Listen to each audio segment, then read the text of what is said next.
Dentro da Catedral de Notre-Dame de Chartres, na França, existem dezenas de vitrais retratando os principais eventos do Novo Testamento. Mas eu quero que você preste atenção neste vitral em especial.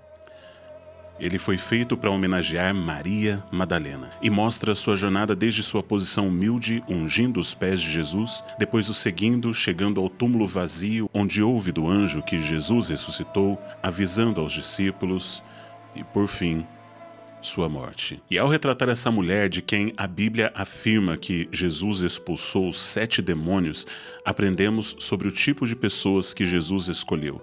Pessoas marginalizadas, sofredoras. E é isso que a série The Chosen, Os Escolhidos, faz com maestria. E depois de muito tempo, eu finalmente maratonei a série e também estive essa semana para assistir aos 2 primeiros episódios da 5ª temporada a convite da equipe do The Chosen. E eu posso dizer que eu estou surpreso por vários motivos. Essa daqui é minha foto de formatura.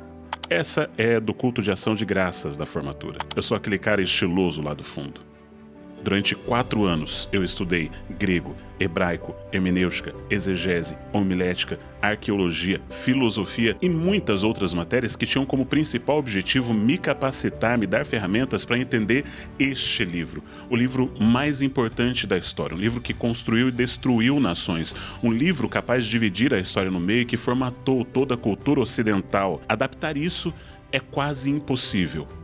Quase. The Chosen, Os Escolhidos, é uma série lançada em 2017 com o objetivo de retratar os eventos do Novo Testamento numa perspectiva jamais tentada. A série foi criada usando exclusivamente dinheiro de doações, tendo arrecadado até o momento mais de 500 milhões de reais para sua produção. E a produção da 6ª temporada está em andamento graças a essas doações. Essa é a série bíblica de maior sucesso de todos os tempos, com recordes de audiência e com lançamentos no cinema de grande sucesso. Mas como esse cara, Dallas Jenkins, conseguiu adaptar o texto bíblico e por que tanta gente odeia essa série. Mas antes de explorarmos mais a fundo todos os detalhes de The Chosen, eu quero agradecer a nossa patrocinadora, a Insider. A Insider está no seu mês de aniversário e com isso as promoções estão cada vez melhores. O meu cupom Jurandir te dá 15% de desconto, mas com os descontos que já estão no site por conta do aniversário da Insider, você pode chegar até 30% de desconto. E o legal é que a Insider pode combinar com tudo. Você vê que hoje eu estou combinando com essa camisa, minha camisa branca da Insider com essa camisa por cima. Eu já usei também com terno, já usei sem só a camisa, então ela serve para todos os momentos, seja mais social, seja mais descontraído, mais moderno. A Insider está aí para durar, para ficar no seu armário, no seu corpo durante muito mais tempo. Ela não desbota, tem ação térmica, desamassa no corpo e todas aquelas outras tecnologias que você já conhece. Então, se você gosta de roupa de qualidade, que é um bom custo-benefício, ou seja, ela vai durar bastante tempo, muito mais do que as roupas comuns que você vê aí à venda, mesmo de grife, então aproveite a promoção da Insider para compor o seu guarda-roupa. Use o cupom Jurandir. Você vai aparecer no vídeo. Essa é minha filha, mais velha. Oi. Olá. Dallas Jenkins é o criador da série The Chosen, e apesar da minha relutância por muitos anos em assistir a série, eu preciso admitir que esse cara é um excelente escritor. Sim, essa série é cheia de diálogos expositivos, que é algo que eu sempre falo negativamente a respeito, e eu até consigo compreender a intenção deles, porque, afinal de contas, quando a gente trata de um texto bíblico, quando a gente trata de uma história que se passou há 2000 anos, com um background completamente diferente, com uma língua completamente diferente, com uma cultura, com todo um cenário completamente diferente, então eu entendo essa necessidade que eles sentem muitas vezes de tentar dar um contexto melhor para cada cena. Por isso que eu percebo vários momentos onde os roteiristas tentam explicar para o público o significado das coisas. Algumas cenas são exageradas também, alguns personagens são caricatos, enfim. Mas ainda assim, essa é uma excelente série, com uma nota de 9.1 no IMDb. E não é só pela questão religiosa, porque a maioria das séries lançada por grandes produtoras hoje em dia não consegue chegar aos pés dessa produção em termos de storytelling. Mas ainda assim, quando você vai observar a reação do público com relação a essa série, você percebe que os não cristãos simplesmente a ignoram. Mas tem muitos cristãos que a odeiam. E ao assistir The Chosen, a pergunta que alguém pode se fazer é: será que nós deveríamos sequer tentar transformar essa história em uma série? Será que qualquer esforço nesse sentido não vai naturalmente macular o texto bíblico e ofender alguma interpretação? E a resposta é sim. É impossível fazer uma série, uma adaptação, um filme baseada no texto bíblico sem ofender alguém, porque existem muitas interpretações do texto bíblico e eu mesmo, enquanto assisto a série, eu vejo muitas coisas que eu percebo e falo: essa interpretação está incorreta, essa informação está, na verdade, fora de contexto. Eu percebo isso, mas eu não me ofendo com isso, porque eu sei que não fui eu quem fez a série. E se eu tivesse feito, outra pessoa estaria se ofendendo com a minha interpretação. O importante é que os autores fazem questão no primeiro episódio, no disclaimer do primeiro episódio, já deixar claro qual é a intenção deles, que eles alteraram nomes, que eles incluíram histórias, que eles alteraram sequências, às vezes, de eventos, porque o objetivo deles é manter a essência, o princípio, a ideia geral e a mensagem que está por trás dos evangelhos. E para fazer isso, Dallas Jenkins foi muito sábio. A Catholic, a Jew, and an evangelical walk into a bar.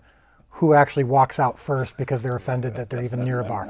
Ciente da complexidade de escrever a série, Jenkins contou com a ajuda de 3 consultores especiais: um padre católico, um rabino judeu messiânico e um teólogo evangélico. E apesar de ser evangélico, o próprio criador da série, Dallas Jenkins, ele sabe que no meio desse grupo evangélico existem muitas pessoas que às vezes desprezam a arte ou não conseguem apreciá-la e interpretá-la. So you use the term imagination, and that's something that I think evangelicals traditionally are almost scared of.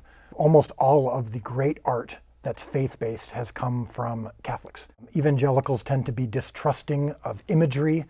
We sometimes confuse it with idolatry. O texto bíblico não nos dá todas as informações sobre todos os detalhes da vida de Cristo e seus apóstolos. Não sabemos quase nada da infância de Jesus e não sabemos absolutamente nada do que ele fez entre seus 12 e 30 anos. Então, para isso, foi necessário usar criatividade. E eu sei que para muitos cristãos a mera menção da palavra criatividade já é uma heresia, mas preste atenção, eu estou falando de criatividade na história, em elementos de storytelling, não na teologia, na mensagem, nos princípios, sem falar que essa criatividade não é novidade nenhuma. In the Jewish interpretive tradition, there's something known as midrash. It comes from the word drash, which means to search out or to seek out. And the rabbis like to ask questions, and they don't like unanswered questions. Right. And so when they look at the text, they do get creative with the text, and they want to know why such and such happens in the text. And they search for reasons, and they tend to add background to the story for that reason.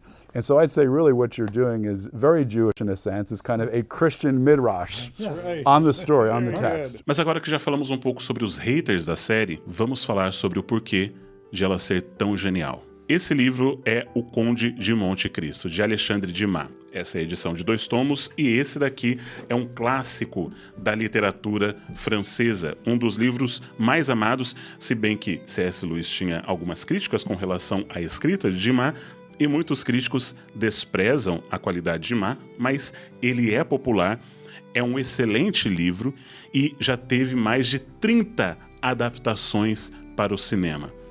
Por que esse livro é tão amado? Por que as pessoas gostam tanto desses personagens e não conseguem esquecer o protagonismo de Edmond Dantès? Simplesmente porque esses personagens foram tão bem feitos que você se sente nessa história e você sente que os conhece. Você vê cada detalhe da vida deles, você os vê lutando, você os vê em seus assuntos diários, em pequenas coisas, em grandes coisas, ouve seus pensamentos, você os conhece profundamente. Isso é necessário para você tornar um personagem vivo, para que esse personagem grude na sua memória. Mas como que você faz isso com o texto bíblico, sendo que a maioria das passagens bíblicas não nos dá informações suficientes sobre o dia a dia desses personagens? A Bíblia não tem essa função literária. Quando nós lemos os evangelhos, percebemos que os escritores eles simplesmente condensaram 3 anos de convívio com Cristo para essas poucas páginas. Pensa bem, Jesus conviveu com eles por 3 anos, dormindo ao lado deles, caminhando por quilômetros, chorando, rindo, fazendo de tudo, comendo, conversando com as pessoas. Quantos discursos eles ouviram, quantas palavras eles ouviram e jamais registraram. Fora o período anterior da vida de cada um desses personagens, que não é ampliada, que não é estendida, que nós que somos cristãos e acreditamos nisso, cremos que teremos a eternidade para perguntar e entender, mas o que a gente tem aqui é uma pequena fração dessa história. Então, como Jenkins decidiu preencher esse ato para criar essa série? I really wanted to show all of these characters as struggling in some way. Good drama has a character arc, and someone goes from ideally a negative to a positive. And the farther you go, the sharper the arc, the better for drama's purposes. And now we're, of course, trying to do a multi-season series, which is going to last 6-7 years. And so the arc needs to be pretty long. So I really wanted to establish these characters as having significant struggles and doing things out of desperation, perhaps, especially with the Roman occupation at the time, the poverty at the time. A primeira estratégia narrativa dessa série foi extrapolar o texto bíblico para trazer mais complexidade, mais aprofundamento para cada personagem. Quer ver um exemplo? Lucas 5, versículo 4 e 5 diz apenas, só essa informação que a gente tem. Diz o seguinte: quando Jesus acabou de falar, disse a Simão: faze-te ao largo e lançai as vossas redes para pescar. Respondeu-lhe Simão: mestre, havendo trabalhado toda a noite, nada apanhamos, mas sob tua palavra lançarei as redes. Ou seja, o que Jenkins vai fazer aqui é pegar esse texto, nós só temos essa informação, e ele vai fazer as perguntas certas e extrapolar essa ideia. Se Simão e André estavam tendo problemas com a pesca, quais são as implicações disso? Como isso afeta o relacionamento de Simão e sua esposa? Como isso afeta o pagamento de impostos? Quais as escolhas morais e dilemas que vão colocar Simão contra a parede? A série explora esse passado a partir dessa pequena informação. No livro O Velho e o Mar, Hemingway imaginou um velho pescador que está com dificuldade de pescar há bastante tempo. E ele vai extrapolar essa ideia, mostrando quais são as repercussões disso.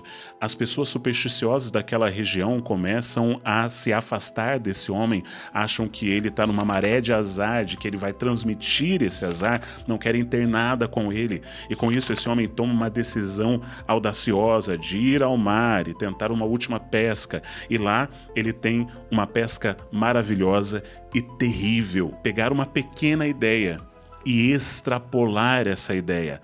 Bons contadores de histórias fazem isso. É claro que para isso é preciso ter liberdade criativa. O consultor da série, Rabino Jason Sobel, deixou claro para Jenkins que em nenhum cenário seria provável que Pedro, André, Tiago e João pescassem aos sábados, porque isso era punido com morte. Mas Jenkins afirmou que se isso era tão sério, então ele trataria de forma séria na série, mostrando como algo vergonhoso e errado, como uma exceção em tempos de pobreza extrema. A segunda estratégia para narrar essa história foi criando tensão narrativa.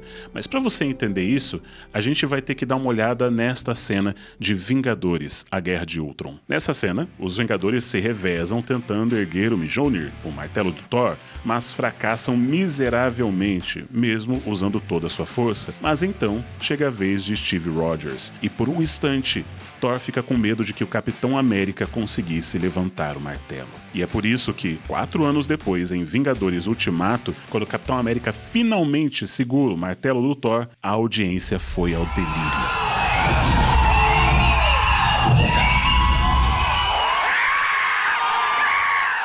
Tensão dramática é quando você trabalha com a expectativa das pessoas. As pessoas sabem o que vai acontecer, mas você vai jogando pistas de que isso vai acontecer, fazendo com que elas fiquem ansiosas por ver aquele momento, e quando ele acontece, as pessoas vão ao delírio. E isso acontece em The Chosen a todo momento. Assim como uma geração de leitores de quadrinhos que fica ansiosa com cada detalhe escondido nos filmes da Marvel, quem cresceu lendo e ouvindo as histórias da Bíblia sabe de cor diversas passagens e lembra de momentos épicos. A série se torna uma forma de fanservice, trabalhando com as expectativas do público. Pensa, por exemplo, no segundo episódio da 5ª temporada que está nos cinemas. A série ela trabalha uma expectativa muito específica. Está a festa de Páscoa em Jerusalém. Multidões estão no templo de Jerusalém. Só que os discípulos e pessoas que os discípulos conheceram, gentios, estão ali tentando adorar a Deus, mas existe uma barreira entre eles e Deus para essa adoração, que são os comerciantes. A série vai explorar como que as taxas de câmbio eram altíssimas, porque eles não poderiam usar moedas de estrangeiros naquele lugar santo, mas ao mesmo tempo aquele lugar santo havia negociações, havia chantagens, havia corrupção, pessoas querendo ganhar dinheiro em cima da fé, o barulho dos animais. E na noite anterior nós testemunhamos Jesus preparando um chicote. Então a série está preparando a tensão dramática e você está ansioso pelo momento em que Jesus vai fazer o que você sabe que ele fez. E quando isso acontece, é épico. Jerusalem, Jerusalem. You can run on for a long time. My house shall be called a house of prayer, but you make it a den of thieves! By what authority are you doing these things?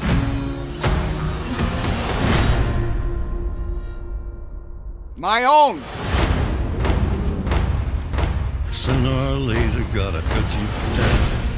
Você sabe que João Batista vai ser decapitado, mas quando isso acontece, é feito de forma tão magnífica que é impossível não se emocionar. Você sabe que a pesca maravilhosa vai acontecer, mas ela fica ainda mais maravilhosa quando você torce por ela. Isso acontece o tempo todo na série. Cada episódio trabalha com as nossas expectativas e referências.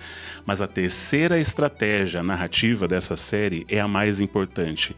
É a caracterização indireta. A série ela é chamada The Chosen, Os Escolhidos, porque apesar do protagonista ser Jesus, ela quer nos mostrar quem é Jesus através dos escolhidos, dos discípulos, das pessoas que ele chamou para segui-lo. Essa técnica, ela usa de várias estratégias para que nós possamos aprender sobre quem é Jesus, mesmo quando nós não estamos vendo Jesus. Muitas cenas que a gente conhece de Jesus, nós não vemos em tela. Por exemplo, o batismo dele. Essa cena só é descrita através dos discípulos e nós entendemos o poder dessa cena através da reação que ela causa nos discípulos. Apesar de Jesus ser o personagem principal, a principal estratégia da série para nos apresentar o Cristo é através dessa caracterização indireta. Isso acontece quando nós aprendemos sobre o personagem através de coisas externas a ele. O que as pessoas falam dele, como se sentem perto dele, como a presença ou a ausência dele afeta cada personagem. É pelo impacto de Jesus na vida dos discípulos que aprendemos mais sobre quem ele é e sobre o que ele é capaz de fazer. Esse é um grupo de pessoas marginalizadas, pessoas rejeitadas pela sociedade, pessoas comuns, gente como eu e você, mas que foram escolhidas e transformadas por ele. Vemos a transformação na vida de cada personagem, a mudança que a presença de Cristo causa em cada um deles. E então, voltamos a esse vitral de Maria Madalena em Chartres. O primeiro episódio da série nos mostra todas essas técnicas combinadas nessa pessoa. Acompanhamos Lilith, uma mulher possuída por demônios que está desistindo de viver. Ela tem um passado complexo e um presente miserável. Vemos aqui o primeiro resultado da ausência do protagonista. Sem o Messias, a vida dessa mulher não tem valor algum. Quando ela está prestes a desistir da vida, é conduzida de volta à cidade. Jesus só aparece nos 2 últimos minutos desse episódio. Mas quando ele aparece... I said leave.